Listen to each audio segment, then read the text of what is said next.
Olá pessoal, seguindo aqui no ajustamento de observações diretas na questão da propagação de erros, só um comentário do vídeo anterior, né? Na verdade a derivada segunda ficaria 2 vezes n, que de qualquer maneira é maior do que zero, que era a condição que precisaria ser satisfeita, né? Então não haveria problema, só que eu acabei cortando o 2 ali antes de fazer a segunda derivada. Bom, então aqui a gente viu que a média aritmética é a nossa solução por mínimos quadrados, no caso do ajustamento de observações diretas. Vamos ver como é que fica então o desvio padrão dessa média, né, da média aritmética. Então, a gente pode primeiro abrir aqui aquele somatório, né? Então, média aritmética igual.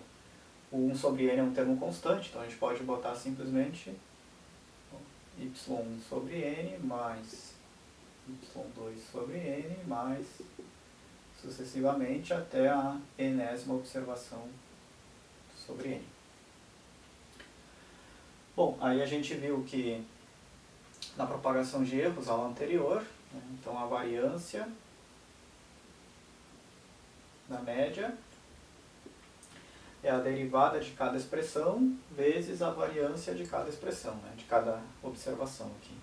Então, 1 sobre n ao quadrado, né? Então, 1 sobre n ao quadrado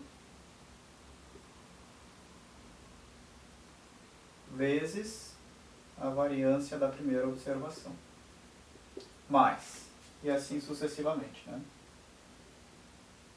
1 sobre n ao quadrado vezes a variância da segunda, mais até 1 sobre n ao quadrado vezes a variância da enésima.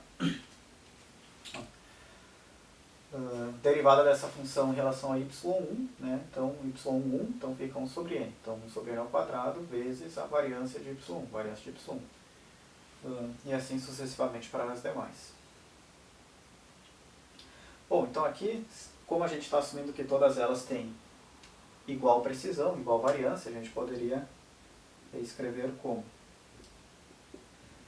variância da média aritmética. Então aqui vai ficar na verdade, ó,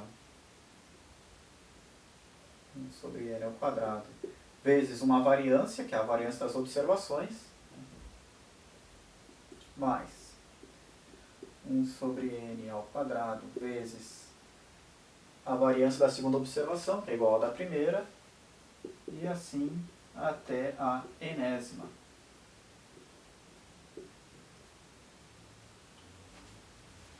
Então, se a gente tem n observações, essa variância, sigma ao quadrado, vai se repetir n vezes, né? Então a gente poderia dizer que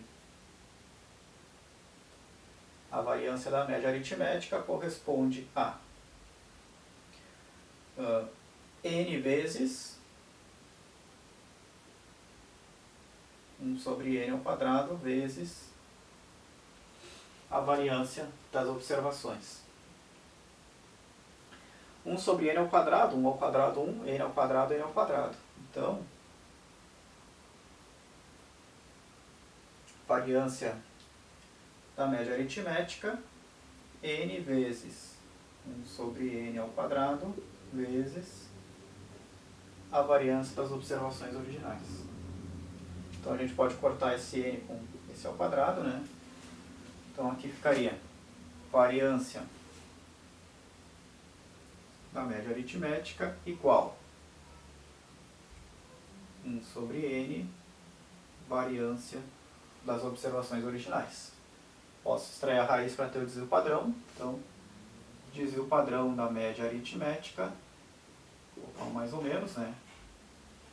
O resultado da raiz pode ser positivo ou negativo. Então, mais ou menos, raiz quadrada da variância sobre n. Ou seja, né?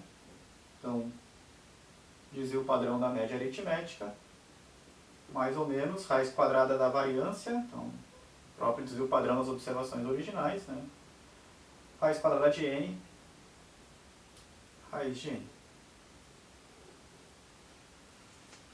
Então, ou seja, a gente demonstra, pela propagação de erros ou covariâncias, enfim, que no caso de observações diretas de igual precisão, né, de mesma variância,